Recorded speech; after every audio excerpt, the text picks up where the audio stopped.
Hello and welcome to my channel. Today I'm going to talk to you about how you can be a happier teacher.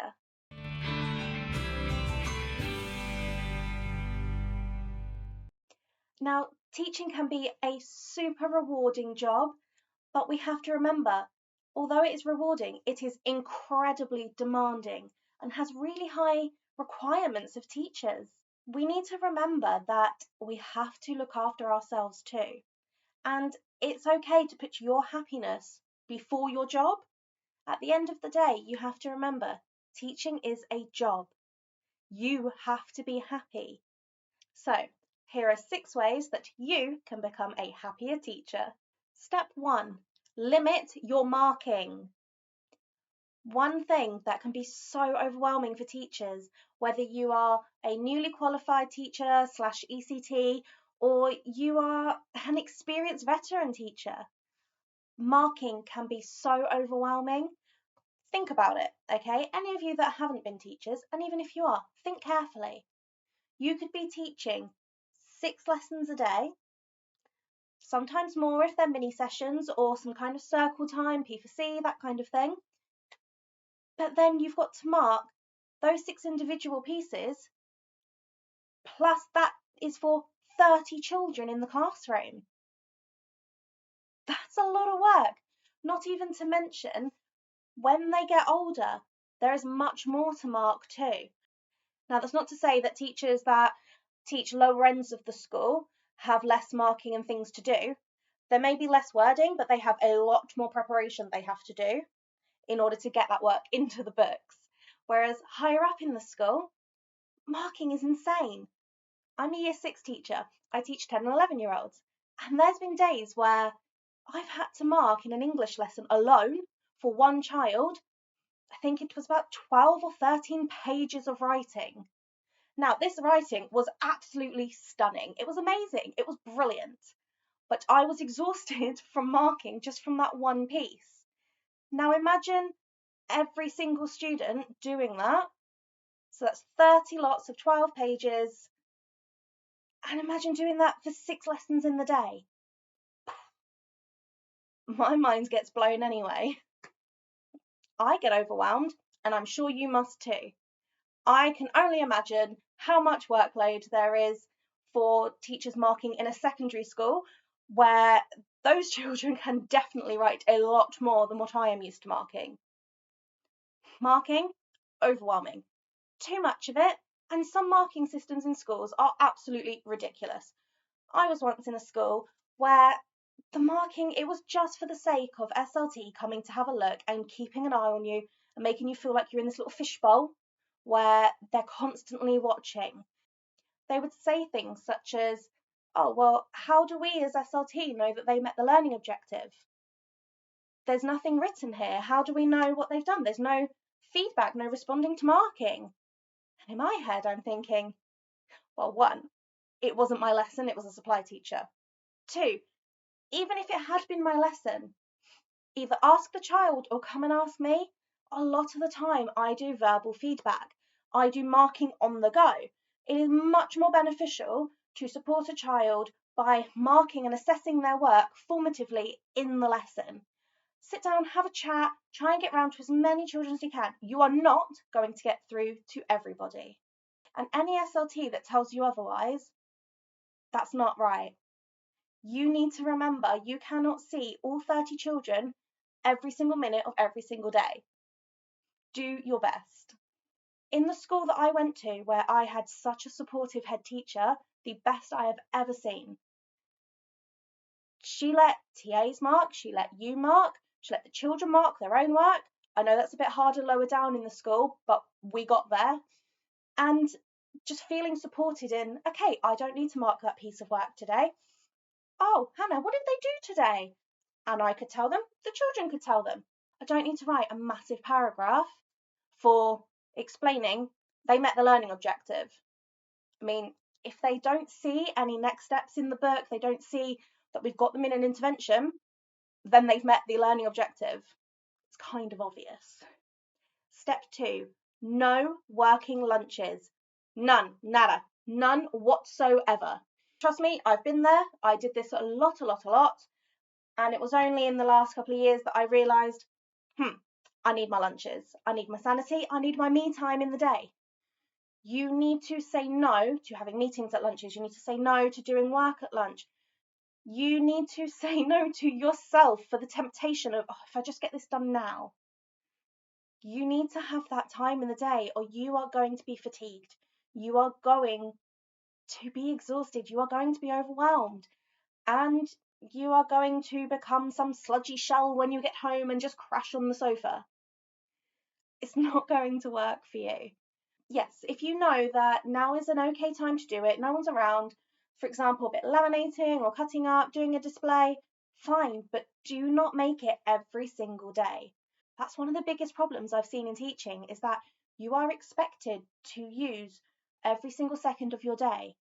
Now, for those of you not in teaching, no, it's not written in your contract or it's not a hard rule, but it is an unspoken slash slightly spoken rule that you use every ounce of your time to support your children, to work in the classroom. But you have to remember, it is a job. And 9 times out of 10, you are not paid for your lunch hour. Use that time for you. Do not give them free time.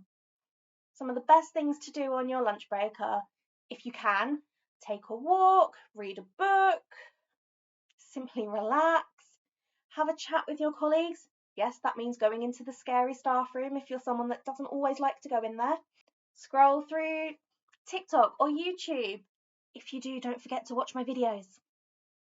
Or just, sit and enjoy the peace and quiet and eat your lunch. So many times in the week, I would go home to my fiance and say, "Oh, I'm starving. I didn't get to eat lunch today." And he couldn't understand it because he works in a job where once you're on your lunch, you're on your lunch. But when you're a teacher, we all know it's quite different. So we need to change that, and we need to start saying no to working lunches. Step 3, prioritize your sleep. Now, I am personally one that has been terrible at this in the past. I would be panicking that I didn't have enough done. I wasn't doing good enough for the teachers in my school, the students in my school, the school in general. And I would stay up late and think of new innovative ideas, think about amazing lesson plans. And yeah, it was fantastic. And things went really well. The kids were loving the lessons. I was being praised for doing a really good job. But I was slowly breaking inside. I was exhausted and I crashed. So let me help you not do the same thing. Prioritize your sleep. Sleep is so important. You need to be getting those 8 hours a day, slightly more if you can. I know it's difficult, but you need to not be working super late. You need to make sure you have time for yourself in the evening and that you are going to sleep at a reasonable hour. We say this to the children all the time. When they come in tired and they say, "Oh, I was up late doing this with my family," or, "Oh, I snuck my phone into the bedroom and I was just watching channels on my phone," or, "Oh, miss, this new game came out. I was playing it all night. I went to bed at like 4, miss." The amount of times that those conversations happened in my class were phenomenal. And I would always say the same thing. "Wow, that's amazing. I'd love to hear about the game or the book or the program, but we do need to talk about when you go to sleep. How are you feeling right now?" Not great. Okay, so let's talk about when you should be going to sleep. When is a good time to be doing all these things? How is it impacting your day now? And I realized I was saying all that to them. I should probably take my own advice, and you should too. Prioritize your sleep. Get as much as you can. Step 4, building and spending time with your community. Now, as being a teacher myself, I understand it is super hard to always have time available to spend with family and friends and going to do activities, but life gets a bit dull if you don't, and you start to lose those connections. Family get worried, people get frustrated, and you get cross at yourself and you just feel fatigued all the time. You really need to put yourself first and go and enjoy that meal on the weekend or have a movie night with your other half. Spend time reading a book in the bath with some bubble bath and some music. Have an early night. Spend time with your siblings, your nieces, your nephews, anyone in your family. Go and play a family game night. go and watch football with your friends, or rugby, or cheerleading, or whatever your chosen sport is. Just make sure you spend some time with your family and your friends. These kind of connections create such a supportive network for you, especially if things are hard at work and you're constantly worrying about staff and lessons and the children. These kind of connections and friendships and your family, they're what kind of keep you sane every day. And sometimes it's hard to remember that, but they are key to your well-being and your mental health. Make sure you spend time with your connections, whoever they may be. Step 5, move your body each and every day. Now, that may sound silly because I know that as a teacher, I would be leaving school with doing anywhere between 15,000 to 25,000 steps a day. Now, I know that's not everybody. I am a very hands-on, float around the classroom teacher, and my Fitbit would be going mad every day saying that I was doing a lot of walking. So to me, saying move your body every day, I was thinking I was, but it wasn't in the right context. Do something other than walking around your classroom. Go for a swim, go for a run or a jog or a walk outside in the fresh air.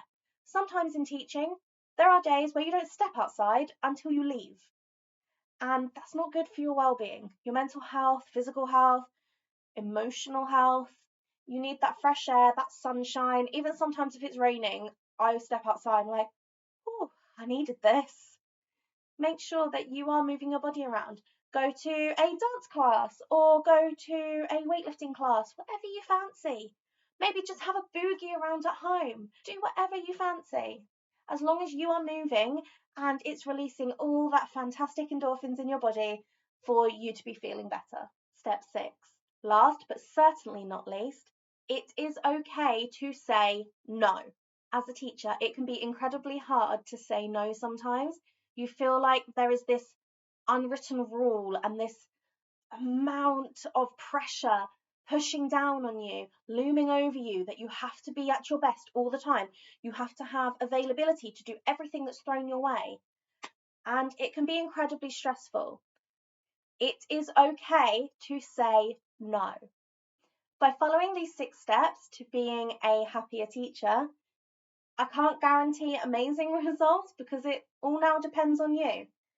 But I really do hope that you listen, that you take something in, and that you can make improvements to your emotional well-being in the classroom, in the school, behind the desk, whatever role you have in the primary education. Remember, put yourself first and be happy. If you liked today's video, please press that like button down below and click on the subscribe button. Don't forget to hit the little bell so you stay up to date with everything that's going on with primary progression. Be sure to leave a comment below if you have any other ideas on how you can be a happier teacher. Let's spread the word and help each other. I'm Hannah, this is Primary Progression. Thanks for watching. Have a great day.